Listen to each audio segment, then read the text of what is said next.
thật nơi lư nẹ đợt tí kịp đó là áo nụ tí hai con mà mình thật nơi lư vật hộ xong phê rẽ kháng krao đụ đáy tâm lại chi vật cứ thật nơi trăng bệ đông hàng khăn nông phụ ba bệ đông kháng khăn nông là ó sai bằng to một krao còn là ó tụi bấy nẹ đợt tí kê mưa mình khơi pi đầm lại như chi vật côn và cô khuôn ai squall chúc bà pi đầm lại khuôn ai đai tụm kho chất nâng rừng đã kì mình ở đầm lại côn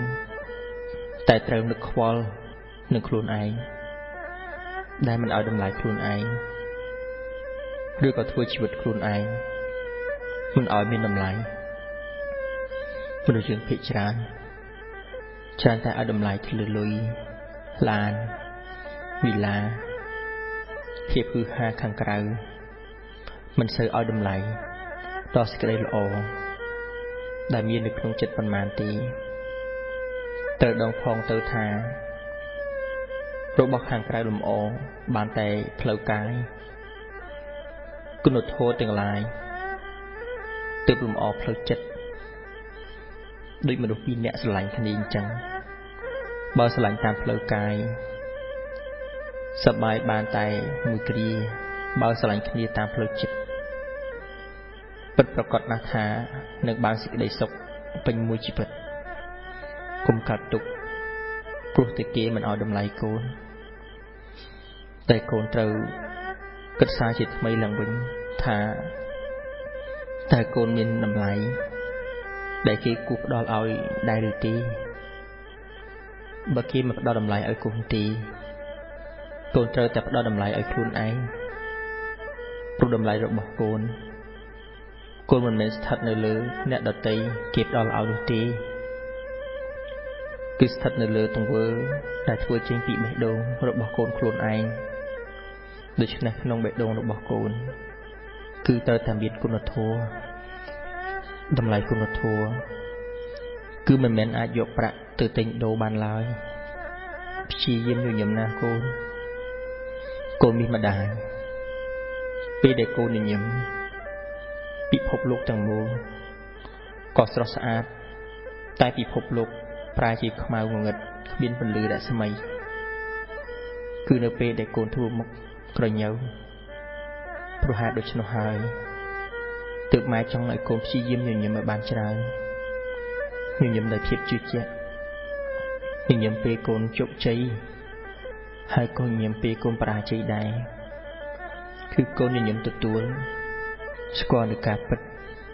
หาชีวิตระบบโกนงเมียนสำหรับโดยประการบาสันจีโกนยังยิ่งจินเน็ตตัวใบจีโจปัญหาไว้ในครองชีวิตก็ได้ก็โกนเตยตายยังยิ่งคือยังยิ่งดับใบเลือกตึกจิตโคลนไอนาโกนกลมโจจิตเฟื่อมุกระเยาปี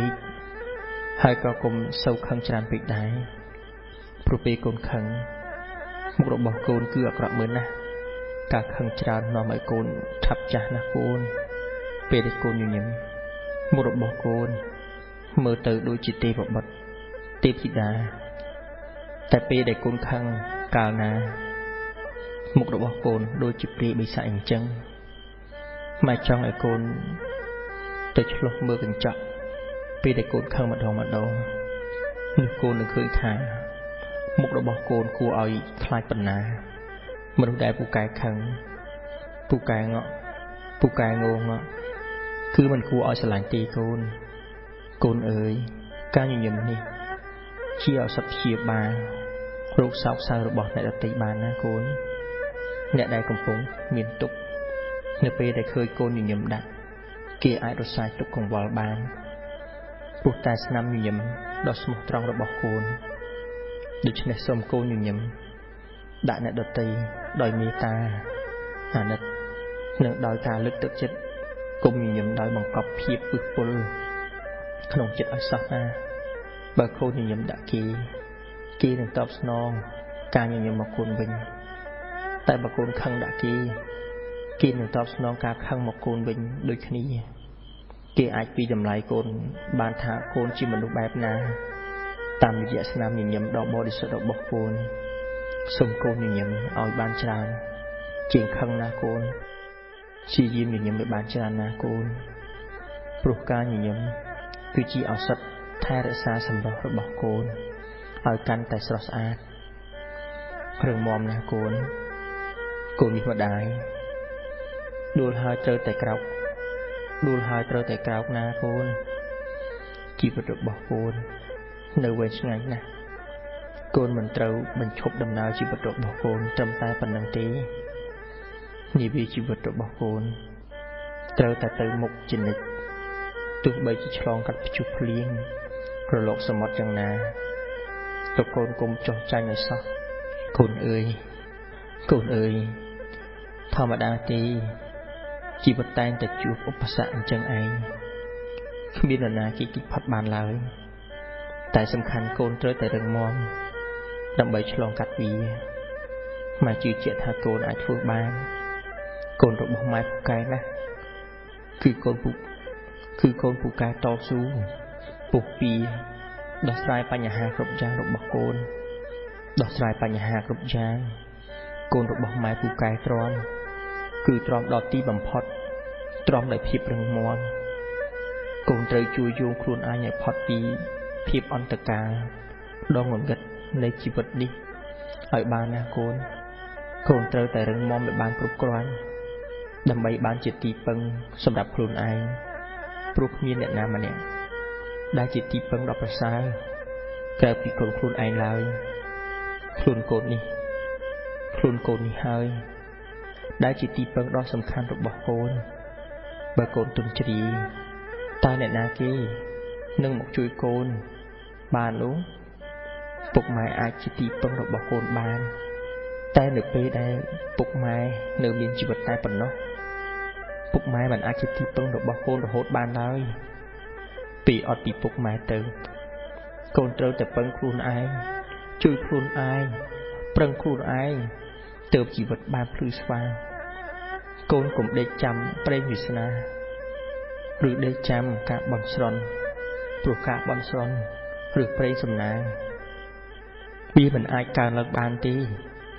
បើកូនមិនសាងវាឡើងនោះទេបើកូនមិនសាងវាឡើងទេនោះកូនចង់បានផលផ្លែផ្កាតែកូនមិនបានដាំបណ្ដុះសាបព្រោះពូជពីខាងដើមទេតើ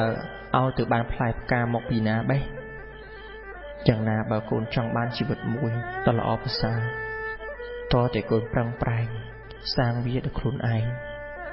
ហើយដើម្បីសាងជីវិតរបស់កូនឲ្យបានល្អប្រសើរទៅបានផ្ដើមដំបូងគឺកូនត្រូវតែរឹងមាំព្រោះភាពរឹងមាំវាគឺជាគ្រឹះដែលជួយទប់ជួយទ្រជីវិតកូនកុំឲ្យដួលបានដូច្នេះហើយទើបម៉ែតែងតែប្រាប់កូនជារឿយថាកូនត្រូវតែរឹងមាំបើកូនរឹងមាំគ្មានអ្នកណាមកជិះជាន់ជីវិតកូនបានឡើយតែបើកូនទុនជ្រាយហើយជីវិតកូននឹងត្រូវគេមើលងាយមិនខានស៊ូណាកូនកូនមានម្ដាយ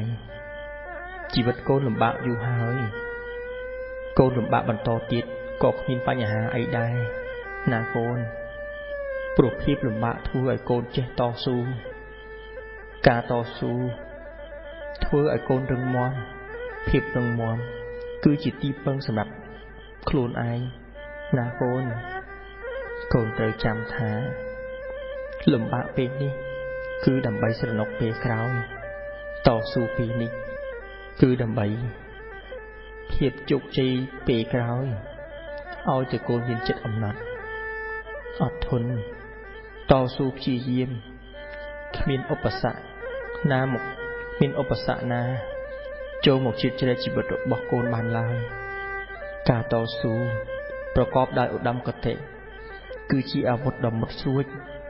ដែលពុះជ្រែកបំបែកថ្មតាន់គឺឧបសគ្គឲ្យបែកបាក់បានដូច្នេះកូនត្រូវតែតស៊ូទៅមុខទៀតណាកូនពន្លឺរស្មីនៃជីវិតកំពុងតែរងចាំបំភ្លឺជីវិតកូនហើយកូនត្រូវតែប្រឹងដើម្បីឈ្មោះទៅចាប់យកពន្លឺជីវិតនោះឲ្យបានកូនអើយម៉ែសូមទោសតែម៉ែគ្មានលទ្ធភាព គ្រប់គ្រាន់ជួយជីវិតកូនកុំឲ្យលំបាកម៉ែមានតែពាក្យណែនាំប្រាប់កូនឲ្យចេះតស៊ូក្នុងការសិក្សារៀនសូត្រឬតស៊ូក្នុងការធ្វើការងារគ្រប់យ៉ាងដើម្បីជីវិតកូនបានល្អប្រសើរតែប៉ុណ្ណោះទោះជាស្ថិតនៅក្នុងកលៈទេសៈណាក៏ដោយក៏កូនត្រូវតែខំប្រឹងខំមាត់សង្កត់ចិត្តយកឈ្នះសេចក្តីលំបាកឲ្យបានណាកូនកូនត្រូវតែសម្លឹងឲ្យវែងឆ្ងាយដោយឆ្ពោះទៅកាន់គោលដៅដែលកូនចង់ទៅហើយដំណើរមួយជំហានរបស់កូនត្រូវតែប្រកបដោយគំនិតដែលគិតច្បាស់លាស់ព្រោះជីវិតនេះនៅវែងឆ្ងាយទៀតណាកូនបើកូនគិតសើសើរដំណើរជីវិតរបស់កូននឹងជួបឧបសគ្គមិនខានតែទោះជាយ៉ាងណាម៉ែមានតែពាក្យថាស៊ូណាកូន4យ៉ាងនាំឲ្យដំណើរជីវិតកូនបានដល់គោលដៅគឺឆន្ទៈពេញចិត្តនឹងធ្វើដំណើរវិរិយៈព្យាយាមដើរទៅមុខចិត្តតយកចិត្តទុកដាក់ពេលដែលធ្វើដំណើរវិមង្សាគិតត្រេះរិះពិចារណាដោយបញ្ញាស្មារតីក្នុងផ្លូវដែលខ្លួនឯងកំពុងដើរថាតើផ្លូវខុសឬក៏ផ្លូវត្រូវកុំឲ្យស្ដាយក្រោយពេលដែលដើរខុសផ្លូវកូនត្រូវបន្តដំណើរទៅមុខដោយរីករាយកូនកុំស្ដាយអតីតកាលតែកូនត្រូវតែព្យាយាមធ្វើបច្ចុប្បន្នកាលនេះឲ្យល្អដើម្បីបន្តទៅអនាគតដ៏ភ្លឺស្វាងរបស់កូនក្នុងឆ្នាំងគឺមានបាយក្នុងកាយគឺមានបេះដូងហើយក្នុងបេះដូង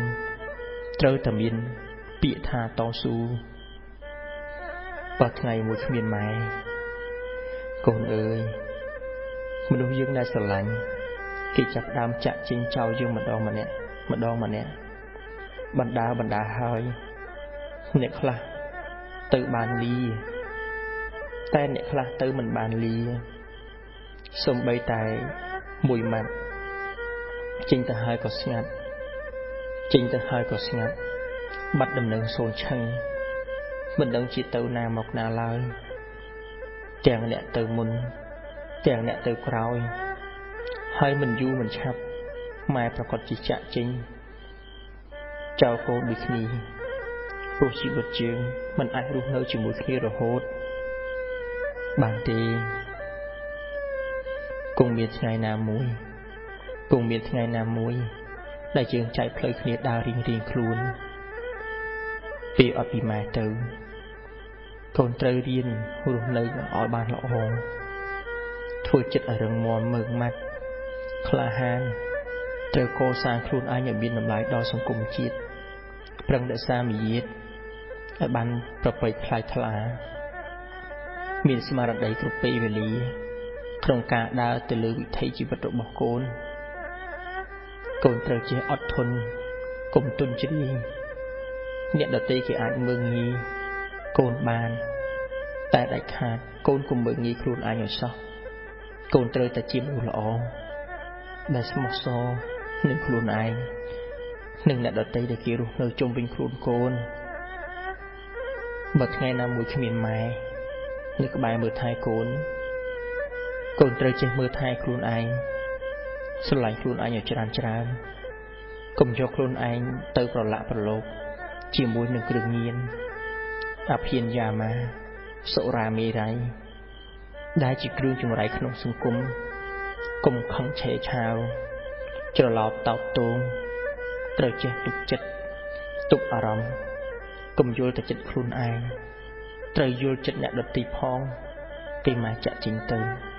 កូនត្រូវចេះស្រឡាញ់ប្អូនស្រឡាញ់បងកុំឆ្លោះទាស់តែងគ្នាត្រូវសាមគ្គីគ្នាមានអ្វីចេះជួយគ្នាទៅវិញទៅមកអ្វីដែលសំខាន់គឺកូនត្រូវមានទីពឹងសម្រាប់ខ្លួនឯងព្រោះកូនមិនអាចពឹងម៉ែរហូតបានឡើយ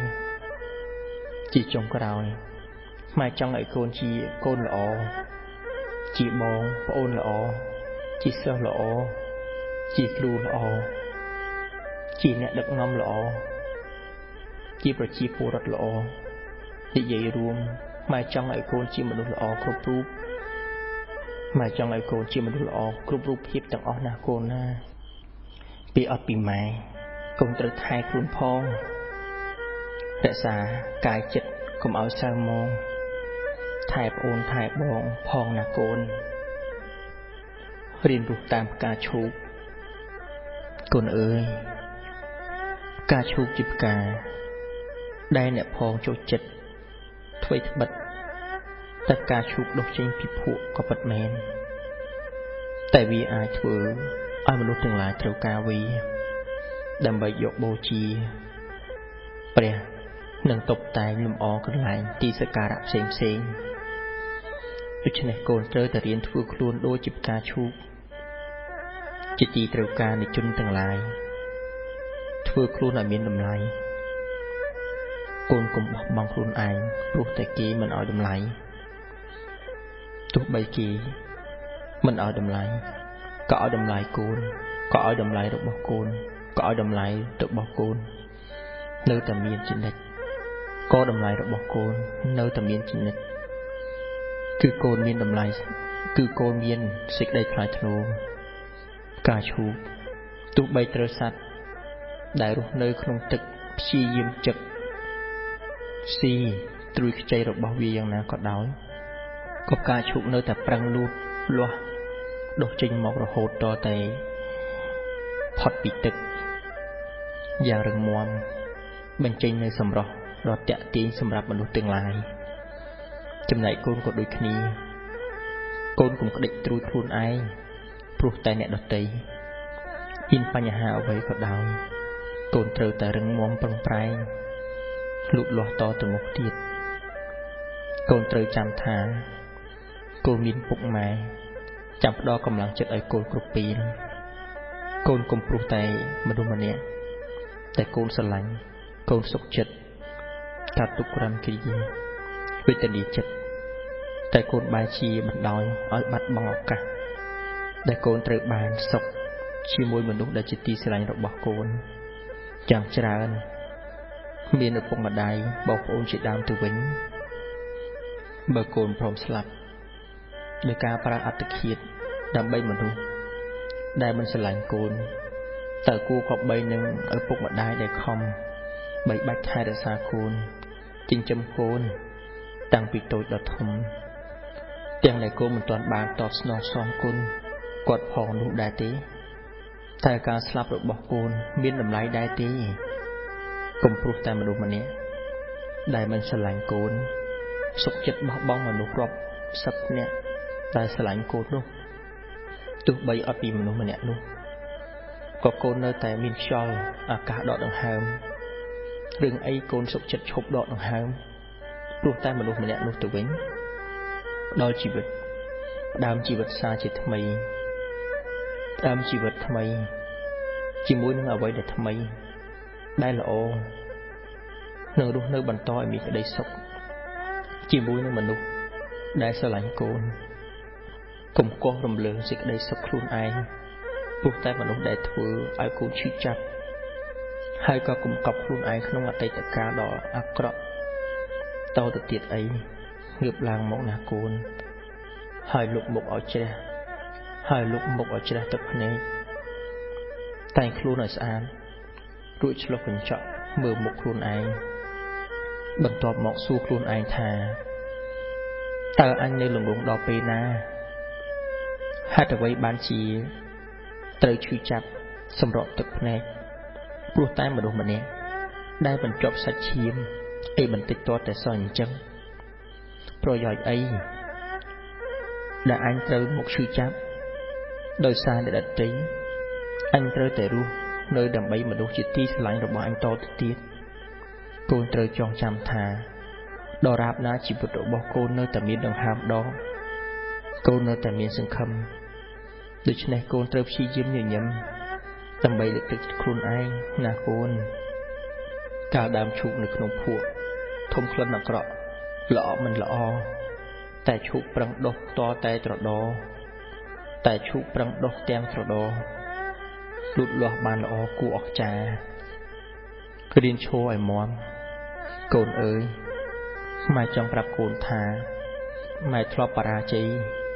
ច្រើនណាស់ក្នុងជីវិតនេះហើយអ្វីដែលពិបាកធ្វើចិត្តគឺម៉ែធ្លាប់បរាជ័យនៅក្នុងការសិក្សាព្រោះបញ្ហារបស់ម៉ែខ្សោយរៀនមិនចេះទុនទិញមិនចាំទាំងព្រោះតែជីវភាពក្រីក្រទើបធ្វើឲ្យម៉ែខកខានមិនបានរៀនសូត្រឲ្យបានជ្រៅជ្រះដូចគេតែម៉ែនៅតែខំប្រឹងស្វែងយល់ដោយខ្លួនឯងហើយនឹងប្រឹងប្រែងគ្រប់មធ្យោបាយដើម្បីធ្វើឲ្យកូនរបស់ម៉ែរៀនបានខ្ពង់ខ្ពស់ជាងម៉ែតើកូនដឹងទេថាម៉ែក៏ធ្លាប់បាក់ទឹកចិត្ត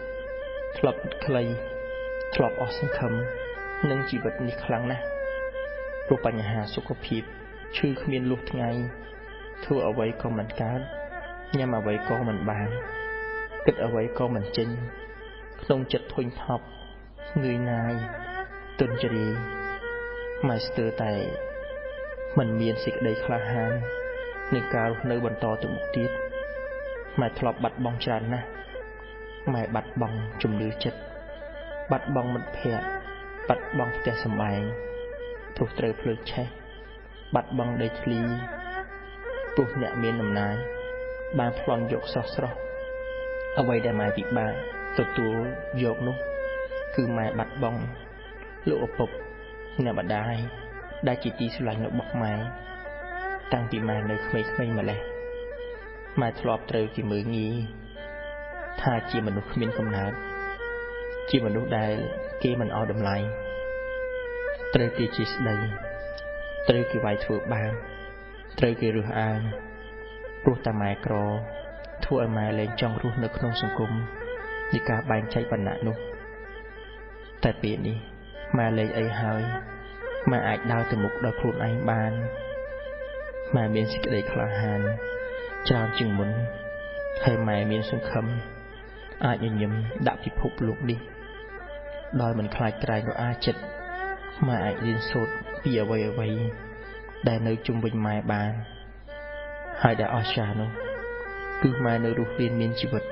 រហូតមកដល់ឥឡូវនេះដូច្នេះកូនត្រូវចាំ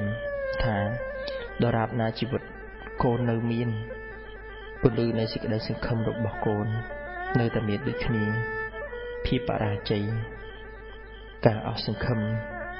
ការបាក់ទឹកចិត្តត្រូវចាត់ទុកថាជាមេរៀនសម្រាប់ជីវិតដែលកូនធ្លាប់រៀនហើយកូនត្រូវរៀនមេរៀនជីវិតថ្មីម្ដងគឺរៀនឈរឲ្យមាំនៅលើផែនដីនេះដែលខាតកុំផ្ដេកដួលជាមួយនឹងរឿងរ៉ាវឈឺចាប់ដែលមានពីអតីតកាលឲ្យសោះអតីតាកំសត់បច្ចុប្បន្ននឿយហត់អនាគតរុងរឿងរៀននៅជាមួយខ្លួនឯងកូនអើយមនុស្សខ្លះដែលយើងមើលពីសម្បកក្រៅ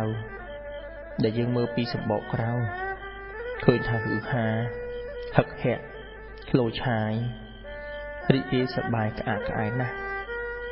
តែតាមការពិតខាងក្នុងឯកំពុងតែកើតទុក្ខសៅហ្មងមួម៉ៅក្តៅក្រហាយគ្មានសេចក្តីសុខសប្បាយក៏ថាបានអ្នកខ្លះលើផ្ទៃមុខកំពុងញញឹមតែក្នុងចិត្តឯកំពុងតែយំក៏មានកូនច្រើនតែកើតទុក្ខមិនសុខចិត្តនៅពេលដែលកូនយកជីវិតខ្លួនឯងទៅប្រៀបធៀបជាមួយជីវិតអ្នកដទៃដែលយើងមើលក្រៅទៅឃើញជីវិតគេហាក់ដូចជាមានសេចក្តីសុខច្រើនជាងកូនល្អប្រសើរជាងកូនហើយកូនក៏កើតទុក្ខអន់ចិត្តនឹងជីវិតខ្លួនឯងថាហេតុអ្វីបានជាមិនមានសេចក្តីសុខដូចគេមិនល្អដូចគេពេលខ្លះកូនអាចនឹងស្អប់ខ្លួនឯងឬមិនពេញចិត្តនឹងអ្វីដែលខ្លួនឯងមានព្រោះតែការប្រៀបធៀបជាមួយអ្នកដទៃប៉ុន្តែនៅពេលដែលកូនដឹងរឿងពិតនៃជីវិតរបស់អ្នកនោះទើបកូនដឹងថាជីវិតកូនគឺមានសំណាងជាងល្អជាងមានសេចក្តីសុខច្រើនជាងដូច្នេះកូនត្រូវតែរីករាយរស់នៅជាមួយនឹងខ្លួនឯងរស់នៅជាមួយនឹងអ្វីដែលខ្លួនឯងមាននិងរៀនទទួលយកនៅអ្វីដែលជារបស់ខ្លួនឯងកុំយកជីវិតខ្លួនឯង ទៅប្រៀបជាមួយអ្នកដទៃត្រូវមានសេចក្តីសុខនឹងអ្វីដែលខ្លួនឯងមានចេះល្មមចេះព្រមចេះគ្រប់ចេះគ្រាន់ជីវិតនឹងមានសេចក្តីសុខហើយត្រូវលើកទឹកចិត្តខ្លួនឯងថាគ្មានអ្នកណាល្អជាងខ្លួនឯងឡើយចេះល្មមនឹងអ្វីដែលខ្លួនឯងមានមិនចំណានឈ្នានេះអ្នកដទៃជីវិតនឹងមានតែសេចក្តីសុខជីវិតនឹងមានតែសេចក្តីសុខផ្លូវជីវិតកូនអើយផ្លូវដែលពិបាកដើរបំផុតគឺផ្លូវជីវិតព្រោះវាបត់បែនបានគ្រប់ពេលវេលាម្ដងត្រង់ម្ដងវាយម្ដងតូចម្ដងធំម្ដងទូលាយម្ដងចង្អៀតពេលខ្លះយើងសឹងតែគ្មានកម្លាំងចិត្តនឹងដើរទៅលើផ្លូវជីវិតនេះតទៅទៀតកាន់តែដើរកាន់តែឆ្ងាយកាន់តែដើរកាន់តែនឿយហត់កាន់តែដើរកាន់តែជួបឧបសគ្គតែទោះបីជាយ៉ាងណាក៏ត្រូវតែតស៊ូដើរទៅមុខទៀតកុំបោះបង់កុំចុះចាញ់កុំរៀតថយអសោះណាកូនកុំឲ្យតែឧបសគ្គមករារាំងធ្វើឲ្យកូនឈប់ដើរទៅមុខនោះកូនត្រូវគិតថាធម្មតាការបរាជ័យតែងតែមានជានិច្ចនៅលើតែងតែមានជានិច្ចនៅលើផ្លូវជីវិតនេះជីមិនផុតឡើយអ្វីដែលសំខាន់គឺត្រូវចេះកែប្រែស្ថានភាពដោយយកបរាជ័យមកធ្វើជាបទពិសោធន៍សម្រាប់ជីវិតហើយប្រើសតិស្មារតីជំរុញលើកទឹកចិត្តខ្លួនឯងឲ្យក្រោកឡើងបន្តដំណើរទៅមុខទៀតដើររហូតតតែដល់គោលដៅដែលកូនចង់ទៅផ្លូវជីវិតវាអញ្ចឹងឯងមិនរលោងដោយផ្លូវកស៊ូឡើយដូច្នេះកូនត្រូវតែកាត់ឆ្ការផ្លូវឲ្យបានល្អមុនធ្វើដំណើរឆ្ពោះទៅមុខជ្រើសរើសផ្លូវដែលត្រឹមត្រូវផ្លូវដែលនាំជីវិតកូន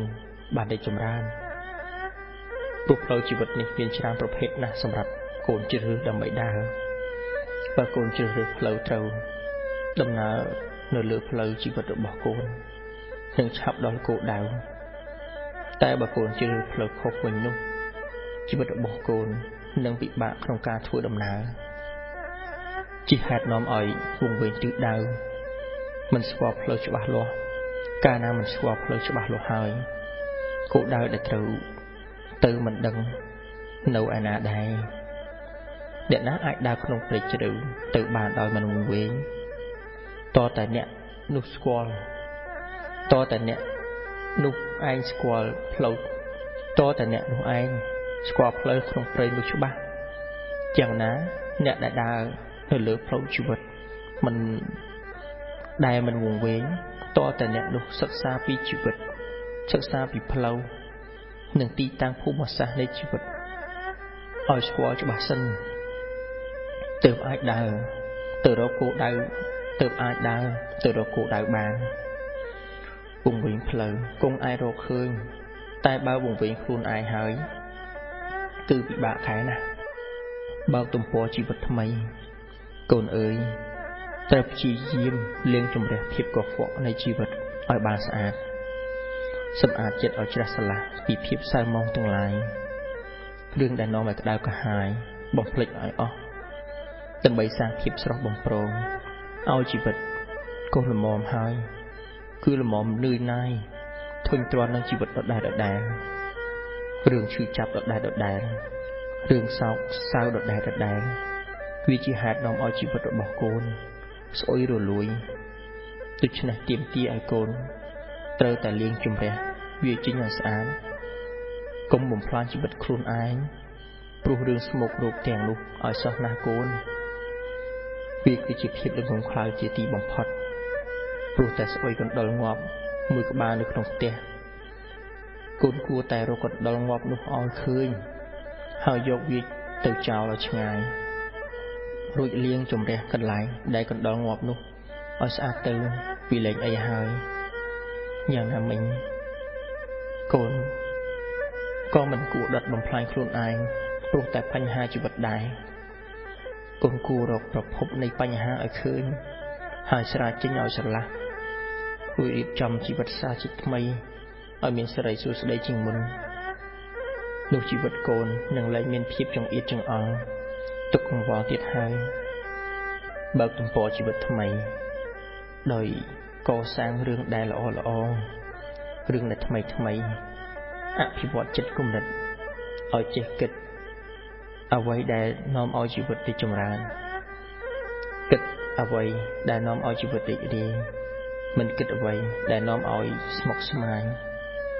កូនកុំដុតបំផ្លាញជីវិតខ្លួនឯងព្រោះតែបញ្ហាទាំងអស់នោះកូនត្រូវដឹងថាភាពអស់សង្ឃឹមភាពអាត្មានិយមសេចក្តីទុក្ខក្រៀមក្រំបញ្ហាផ្លូវចិត្តផ្សេងវាគឺជាគុកឥតជញ្ជាំងដែលដាក់ឃុំខាំងធ្វើទារុណទៅកាន់ផ្លូវចិត្តរបស់កូនយ៉ាងធ្ងន់ធ្ងរដូច្នេះកូនត្រូវប្រឹងប្រែងរើខ្លួនឯងឲ្យផុតពីគុកឥតជញ្ជាំងនេះឲ្យបានហើយចាំកូនបដូរបេះដូងចាស់ផ្លាស់ដាក់បេះដូងថ្មីដើម្បីបំពេញ